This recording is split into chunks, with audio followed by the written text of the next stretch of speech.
അമേരിക്കയിലെ ഇമിഗ്രേഷൻ നിയമങ്ങളിലും നാടുകടത്തൽ നടപടികളിലും അങ്ങേയറ്റം നിർണായകവും അപ്രതീക്ഷിതവുമായ ഒരു പുതിയ നിയമ പോരാട്ടത്തിന് തുടക്കമായിരിക്കുകയാണെന്നാണ് റിപ്പോർട്ടുകൾ. അമേരിക്കൻ കോൺഗ്രസ് 1996-ൽ, അതായത് ഏകദേശം 30 വർഷങ്ങൾക്ക് മുൻപ് രൂപീകരിച്ച, എന്നാൽ ഇന്ന് വരെ ഒരിക്കൽ പോലും ഉപയോഗിച്ചിട്ടില്ലാത്ത തികച്ചും പ്രത്യേകതയുള്ള ഒരു ഫെഡറൽ കോടതിയെ ട്രംപ് ഭരണകൂടം ഇപ്പോൾ സജീവമാക്കിയിരിക്കുന്നു. ഏലിയൻ ടെററിസ്റ്റ് റിമൂവൽ കോർട്ട് എന്നാണ് ഈ കോടതിയുടെ പേര്. ഭീകരവാദ ബന്ധമുണ്ടെന്ന് സംശയിക്കപ്പെടുന്ന വിദേശ പൗരന്മാരെ യുഎസിൽ നിന്നും അതിവേഗം നാടുകടത്തുന്നതിനായി രൂപീകരിച്ച ഈ പ്രത്യേക കോടതിയിൽ ചരിത്രത്തിൽ ആദ്യമായി യുഎസ് ജസ്റ്റിസ് ഡിപ്പാർട്ട്മെന്റ് ഒരു ഹർജി നൽകിയിരിക്കുകയാണ്. എന്താണ് ഈ അപൂർവ കോടതി? 30 കൊല്ലം ഉറങ്ങിക്കിടക്കുന്ന ഈ സംവിധാനം ഇപ്പോൾ പെട്ടെന്ന് തുറന്നതിന് പിന്നിലെ നിയമപരമായ കാരണങ്ങൾ എന്തൊക്കെയാണ്? ഇതിന്റെ ആഘാതം അമേരിക്കയിലെ ഇമിഗ്രേഷൻ നിയമങ്ങളിൽ എങ്ങനെയൊക്കെ ഉണ്ടാകും എന്നാണ് നമ്മൾ ഇന്ന് വിശദമായി നോക്കുന്നത്. കഴിഞ്ഞ ബുധനാഴ്ചയാണ് US justice department alien terrorist removal കോർട്ടിൽ തങ്ങളുടെ ആദ്യത്തെ അപേക്ഷ ഫയൽ ചെയ്തത്.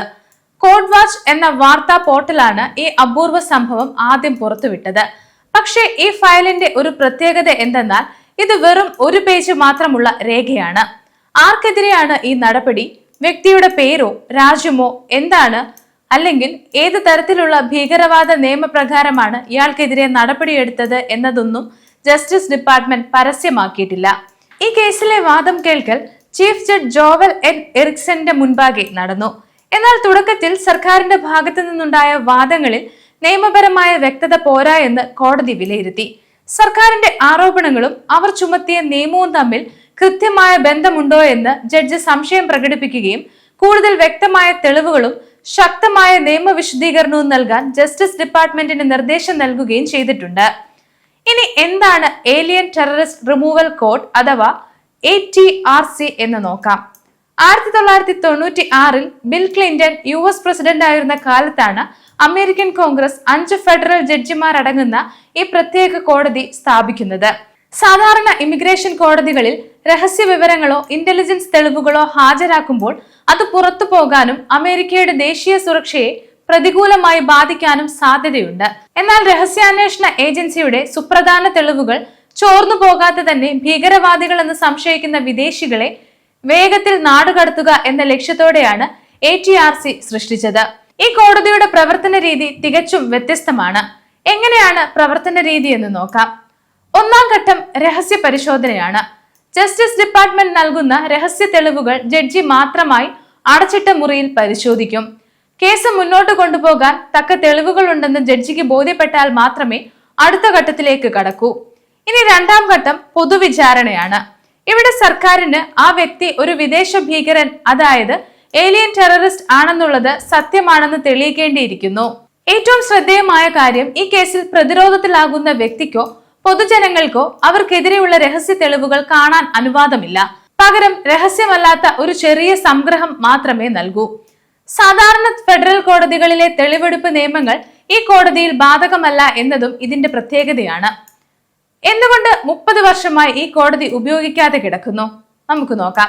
തീവ്രവാദത്തിനെതിരെയുള്ള പോരാട്ടത്തിൽ ഇത്രയും ശക്തമായ ഒരു നിയമം ഉണ്ടായിരുന്നിട്ടും കഴിഞ്ഞ 30 വർഷമായി എന്തുകൊണ്ടാണ് ഒരു സർക്കാർ പോലും ഇത് ഉപയോഗിക്കാതിരുന്നത് എന്ന സംശയമായിരിക്കും ഈ വാർത്ത കേൾക്കുന്ന നമുക്കുള്ളത്.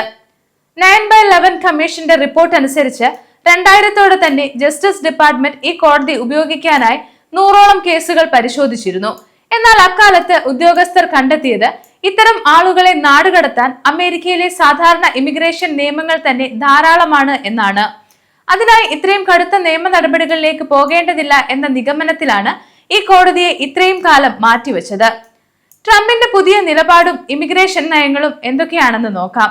ട്രംപ് ഭരണകൂടം തങ്ങളുടെ രണ്ടാമത്തെ ഊഴത്തിൽ ഇമിഗ്രേഷൻ പോളിസികൾ അങ്ങേയറ്റം കർശനമാക്കുന്നതിന്റെ ഭാഗമായാണ് ഈ അപ്രതീക്ഷിത നീക്കം കൊണ്ടുവന്നിരിക്കുന്നത് എന്നാണ് റിപ്പോർട്ടുകൾ. അടുത്തിടെ 1798-ലെ ഏലിയൻ എനിമീസ് ആക്ട് ഉപയോഗിച്ച് വെനസ്വേലിയൻ ക്രിമിനൽ സംഘങ്ങളിലെ അംഗങ്ങളെ നാടുകടത്താൻ ട്രംപ് ശ്രമിച്ചിരുന്നു.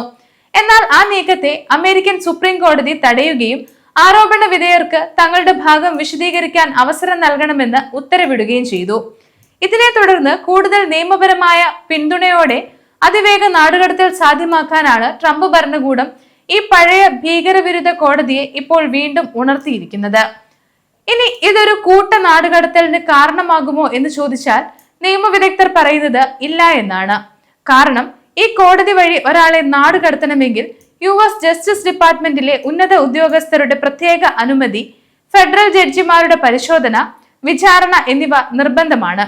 അതുകൊണ്ട് തന്നെ ഓരോ കേസും പ്രത്യേകം പരിശോധിക്കേണ്ടി വരും.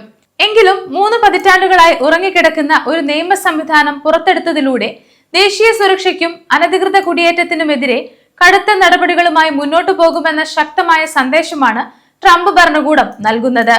കോടതി ചോദിച്ച അധിക വിവരങ്ങളും നിർണായക തെളിവുകളും ജസ്റ്റിസ് ഡിപ്പാർട്ട്മെന്റ് സമർപ്പിച്ച ശേഷമായിരിക്കും ഈ ചരിത്രപ്രധാനമായ കേസിൽ അടുത്ത തീരുമാനം ഉണ്ടാകുക.